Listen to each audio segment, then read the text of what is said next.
올 시즌 이강인은 PSG에서 팀 내 득점 순위 3위에 올라와 있습니다. 우스만 덴벨레와 브래들리 바르콜라를 제외하고는 이강인이 가장 높은 득점력을 뽐내고 있습니다. 미드필더 포지션도 함께 수행하기 때문에 득점 순위 3위는 놀라운 기록입니다. 이와 더불어 팀 내 도움 순위와 공격 포인트 순위에서도 3위를 기록하면서 공격의 핵심으로 분류되고 있습니다. 특히 기회 창출에서 이강인은 팀 내 최고 수준의 기록을 보유했는데요. 기회 창출이 45회로 2위인 덴벨레보다 높았고 빅찬스 창출도 12회로 팀 내 최고인 상황입니다.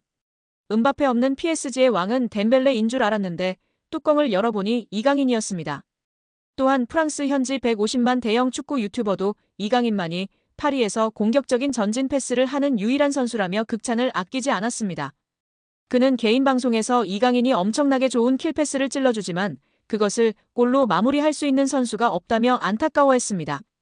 이강인만이 앞으로 전진하려고 노력하는 유일한 플레이어였고 파리 생제르맹의 활력소라고 극찬했습니다. 여기에 축구 통계 매체 풋몹에서 리그앙 1위를 달성한 이강인 선수의 소식을 전했습니다. 풋몹에 따르면 이강인은 20일 기준 프랑스 리그 1에서 큰 기회를 가장 많이 창출한 선수 빅찬스 메이커 1위로 올라섰습니다.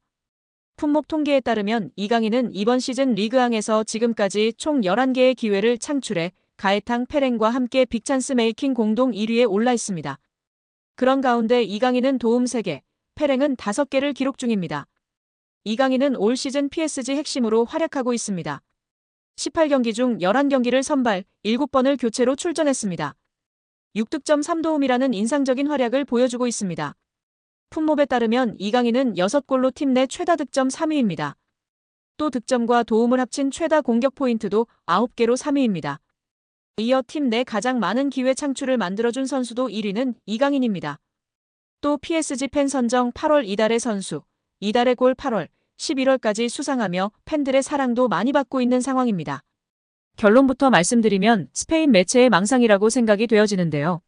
일단은 이강인 선수가 파리 생제르맹에서 확고한 주전이 아닌 것은 맞습니다. 현재 경쟁을 제대로 한 시간조차 부여받지 못한 상황이기 때문에 이강인 스스로 구단 자체에서도 이강인을 보내줄 리 만무합니다. 특히 파리 생제르맹은 미드필더 스쿼드가 약하고 미드필더와 공격수 역할 모두 소화할 수 있는 이강인을 쉽게 보내줄 리 없습니다. 이강인의 파급력과 마케팅 능력도 대박인데다 이번에 폼이 올라온 실력조차 파리 생제르맹 선수들과 비벼볼 만한 것이 전문가들 의견입니다. 무엇보다도 결정적으로 선수 본인이 거부할 가능성이 가장 높습니다. 파리가 수락한다 한들 선수 본인이 거부할 가능성이 99%라고 보는데요. 이는 이강인 선수가 숱한 인터뷰에서 발렌시아에 있다가 마요르카로 떠나게 돼서 개인적으로 자존심이 상했는데 파리 생제르맹이라는 거대한 클럽으로 오게 되어서 너무 기뻤다고 이야기했습니다. 마요르카에 있을 때 발렌시아보다 더 큰 구단으로 가는 것이 목표였다고 밝혔습니다. 그런 그가 이제 얼마 되지도 않았는데 스페인의 레알 소시에다드로 갈 일은 없을 것입니다. 또한 아틀레티코 마드리드, 마요르카 등도 마찬가지일 것입니다. 아틀레티코 마드리드의 경우만 파리 생제르맹과 비슷하다 느낄 수 있는데요. 그럴 바에 파리에서 경쟁해보겠다고 생각할 것 같습니다. 물론 저의 생각이라는 점을 말씀드리고 여러분들 생각은 어떨지 모르겠네요. 그럼 보다 자세한 소식 살펴보도록 하겠습니다. 최근 스페인 프리메라리가 아틀레티코 마드리드가 이강인 임대를 원한다는 소식이 나왔는데요. 디에고 시메오네 아틀레티코 감독이 여전히 이강인을 원한다며 PSG에서 치열한 주전 경쟁을 앞둔 이강인을 오는 1월에 임대할 계획이라고 전했습니다. 또 이강인의 전 소속팀인 마요르카 역시 이강인 임대를 원한다는 보도도 전해졌습니다. 올 시즌 15위로 추락한 마요르카가 지난 시즌 6골 6도움으로 에이스 역할을 해냈던 이강인을 원한다는 소식이었습니다. 마요르카 역시 1월 임대를 원한다고 전해지고 있는데요. 두 경우 모두 강인이 PSG에서 주전 경쟁이 힘들 거라는 전망이 포함된 이적설입니다. 이런 가운데 세 번째 팀이 등장했는데요. 이번에도 라리가 팀이다. 바로 레알 소시에다드입니다. 레알 소시에다드에는 이강인의 동갑내기 절친, 일본 대표팀 출신 쿠보 다케우사가 있습니다. 그는 레알 소시에다드에서 에이스 역할을 해내고 있는데요. 지난 시즌 9골 5도움으로 팀을 4위로 이끌었습니다. 올 시즌에도 기세가 이어지고 있는데요. 5골 1도움을 올리고 있습니다. 쿠보는 레알 마드리드의 주드 벨링엄의 8골에 이어 라리가 득점 공동 2위에 등극했습니다. 레알 소시에다드는 6위에 위치했습니다. 쿠보가 맹활약을 펼치자 쿠보 이적설이 꾸준히 제기되고 있습니다. 최근에는 잉글랜드 프리미어리그 맨체스터 유나이티드가 쿠보를 원한다는 소식이 전해졌습니다. 레알 소시에다드는 주가가 높아진 쿠보를 붙잡을 수 없는 상황을 고려하고 있는데요.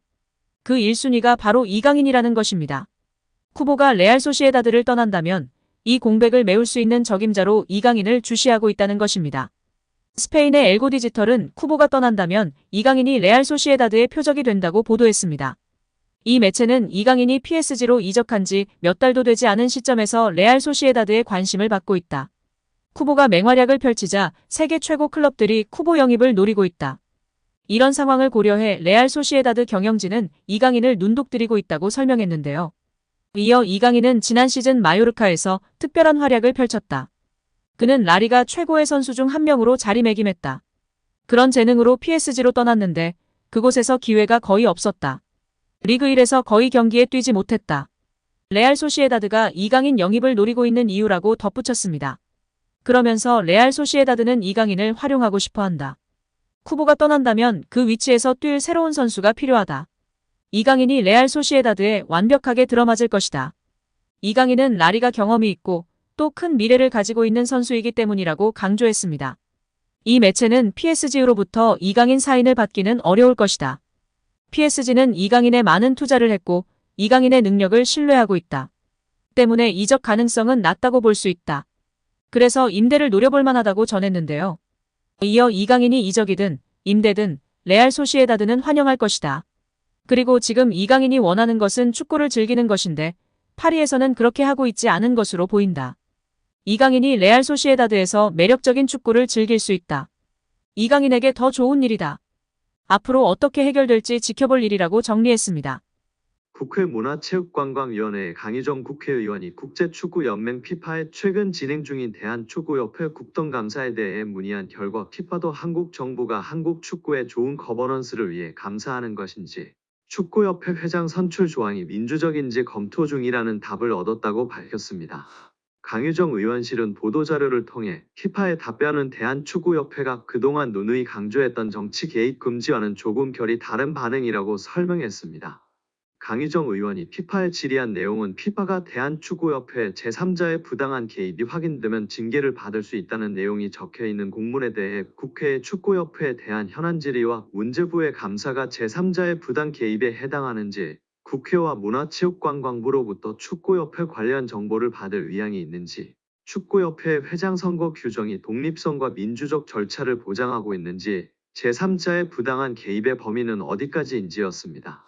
이에 대한 피파 답변은 한국 정부의 감사가 부당한 영향에 해당하는지에 대한 확답은 아니었지만 피파는 한국 정부가 한국 축구의 좋은 의사결정 구조를 보장하기 위해 감사를 실시하는 것에 대해 이해하고 있다. 한국 정부가 구체적인 상황을 가지고 있다면 대한축구협회와 공유한 후 대한축구협회가 이를 피파의 공식 채널로 전달할 수 있기를 권장한다는 내용이었습니다. 또한 피파도 대한축구협회의 선거 절차가 적절한지 검토하고 있다며 피파는 선거 절차와 관련 AFC, 아시아축구연맹과 함께 대한축구협회와의 논의를 시작하여 관련 조항을 피파의 기준에 맞추기 위한 논의를 2023년 12월에 시작했다는 답변도 받았습니다. 이에 대해 강희정 의원은 제3자의 개입 금지를 강조했던 축구협회와 달리 피파는 각국 협회의 국내법과 피파 정관 모두를 준수할 것을 요구했다나요. 피파 각 국회와 문화체육관광부가 한국 축구의 좋은 의사결정 구조를 보장하기 위한 감사를 실시하는 것을 높이 평가한다 한 만큼 축구협회도 국내법과 피파 정관에 따른 투명한 의사결정 구조를 만들어야 한다라고 말했습니다. 다만 피파와 현대가의 유착관계에 대한 우려도 나오고 있는데요. 이는 피파의 전략적 목표와 관련이 있습니다. 피파는 클럽 월드컵 등 주요 대회의 확대와 글로벌 축구 시장의 확장을 추진하고 있습니다. 정몽규 회장과의 협력은 이러한 목표를 달성하는 데 필수적인 요소로 평가받고 있습니다. 현대차는 피파의 오랜 후원자이기 때문인데요. 인판티노 회장은 현대차와의 관계를 지속적으로 강화해야 합니다. 결국 홍명보 국가대표팀 감독 뒤에는 KFA가 있고 그 뒤에는 정몽규 회장이 자리하고 있는 셈입니다. 피파와 현대차의 파트너십은 1999년으로 거슬러 올라갑니다. 당시 피파는 월드컵 마케팅 권리를 여러 기업에 개방하는 새로운 전략을 채택했습니다. 현대차는 피파와 파트너 관계를 맺고 2002년 한일 월드컵을 포함한 13개 피파 대회를 후원했습니다. 2002년부터 2022년 카타르 월드컵까지 총 6회의 월드컵을 지원하며 최소 1조 원 이상의 자금을 투자한 것으로 추정됩니다.